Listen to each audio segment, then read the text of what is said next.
Hey everybody, it's B007 back for another 10 minutes spoiler-free movie review, and today I'm talking about Avengers Age of Ultron.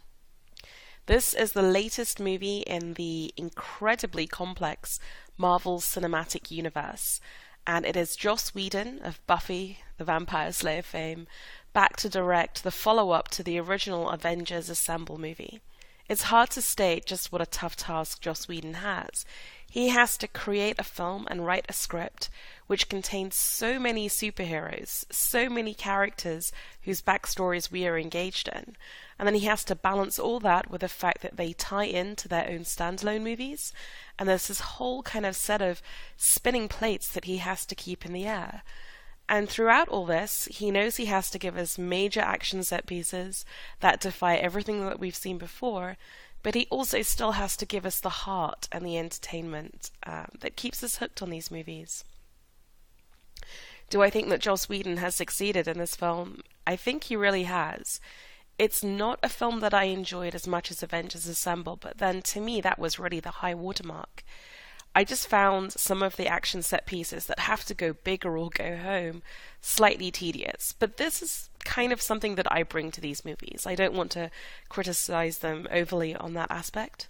But what I really loved about Age of Ultron is that these movies are moving and they're thoughtful and they have characters with real nuance. And it says a lot about the film that when I came out of it, I had a really distinct idea of the character arc, not just of my old favourites, but of the new characters. And I think that Joss Whedon should really take a lot of praise for that. It's a really hard act to pull off. So let's get down to the nitty-gritty, and this is a spoiler-free review, but I'm going to try and trace out the basic, and it's a very complex story arc that's going on here.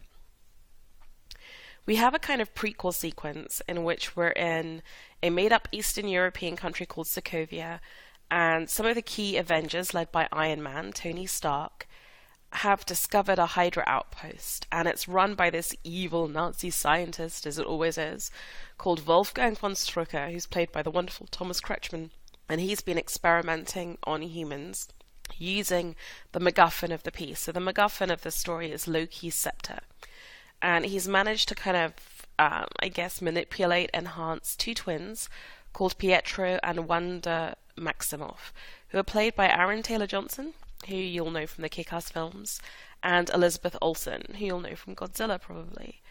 And he turns them into evil baddie people. So the guy, the male twin Pietro, is super fast, and the girl has like unspecified but weird psychokinetic powers in which she can take you and make you see your vision of your worst fears and kind of manipulate you into doing stuff.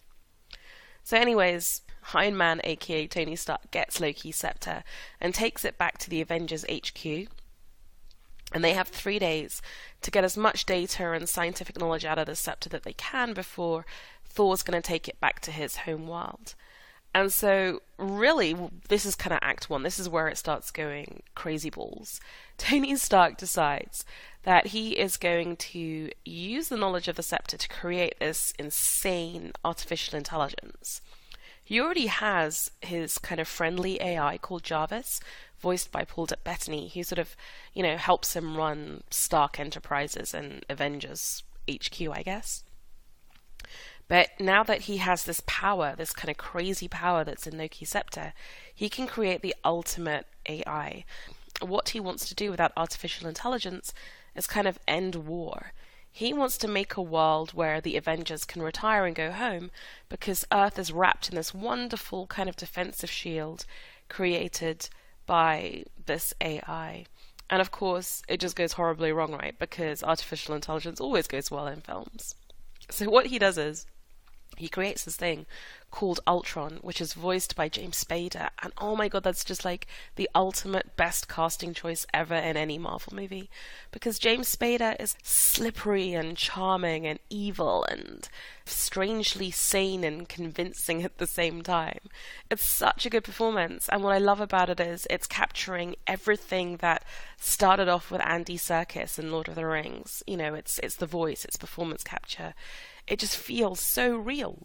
So anyway, as if Ultron isn't scary enough, and by the way, he's so scary, he can kind of like run away from you into the internet and morph into a new body so you can never catch him. And he's got these weird genetically enhanced twins with him. And to get even more scary, he goes to South Africa and finds a tiny, tiny little bit of vibranium. And vibranium, if you recall, which I didn't, but what do I know, is a stupidly named metal from which Captain America's Awesome Balls shield is made. So you have amazing evil AI, surprise, surprise, doesn't want to protect the world but destroy it. You've got the two twins working with him, and now he has this like massively cool engineered metal. You have your evil villains right there. And what happens to the Avengers? Well, of course, the whole concept of having this psychokinetic woman, Wanda Maximoff, is she can make them fight each other. And my goodness, why shouldn't they fight each other? You've already got Tony Stark off in a corner secretly making, destructive AI. So it's understandable that they would start falling apart. So they're on the run because they've caused untold mayhem in South Africa, and they have to kind of work out how they're going to defeat Ultron.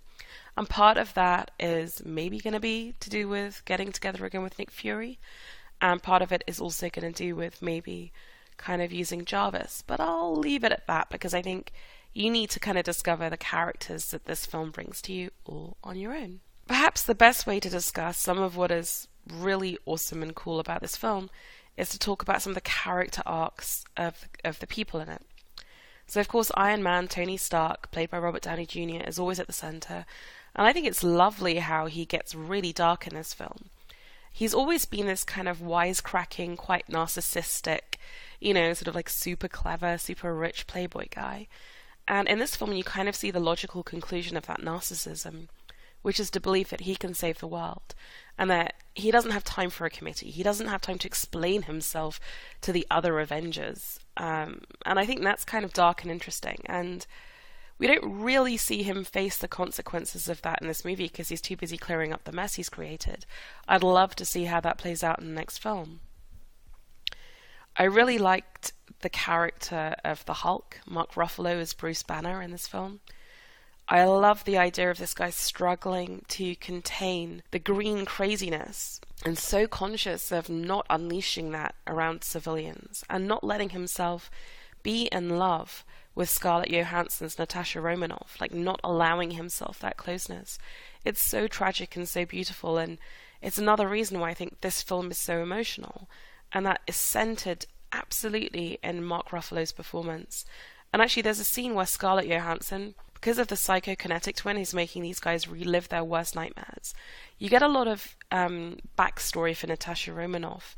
And there's a very small scene with Scarlett Johansson where she kind of opens up as to her backstory and the vulnerability that she feels, which I think is really beautiful. The third character I think that's really interesting to explore is Jeremy Renner as Hawkeye, who I always thought was like the most redundant of the Avengers, like such a non-character, this guy running around with a bow and arrow, like totally uninteresting. And yet in this film, he becomes the heart of the film in a way. And I'm not going to reveal how or why, but suffice to say, if I were to draw a parallel, to me, he becomes the Samwise Gamgee. He becomes the guy who maybe isn't the big protagonist, maybe he doesn't have the most heroic moments, but he's the most centered and the most grounded, and he's the guy that you want to save the world for in a way. So yeah, I'm so pleased for Jeremy Renner. I think he gets, in a sense, he gets the heart of the movie, and I love that Joss Whedon has done that. And then finally, let's talk about the twins, because Aaron Taylor-Johnson as Pietro Maximoff, Quicksilver, he's not really given so much to do, I think, but be fast and be cool. But Elizabeth Olsen as Wanda Maximoff, I think, is a really interesting character. I love the journey, the arc of the Scarlet Witch in this movie, and again, I can't say too much because it's spoilery, but I think there's a real emotional payoff to them being twins and the interaction they share and the love that they share that, again, it's just a real beating heart at the center of this story. So when I look back at all that, I think this is a 2-hour, 20-minute film with a lot of action set pieces that are fantastic, right? That's what it does. And if I'm bored by it, I'm bored by its goodness. That's not necessarily a bad thing. But in that 2 hours and 20 minutes, you have Bruce Banner, Black Widow story, which is very emotional. You have the twin storyline, which really packs an emotional punch. You have the glorious Jeremy Renner as Hawkeye finally getting some emotional heft. And then finally, I can't tell you about it because it's spoilery, but Jarvis and Ultron is these two AIs that aren't just these robotic, rational. They're not HAL from 2001 Space Odyssey. They're not scary and frightening because they're pursuing logical aims to their logical ends. They're these kind of newborns. They're these naive kids, kind of more like Frankenstein's monster. You know, children who are forced into this world, overloaded with imagery, and are struggling to figure out how to bring their massive intelligence to bear on all this overwhelming and sometimes contradictory emotional information.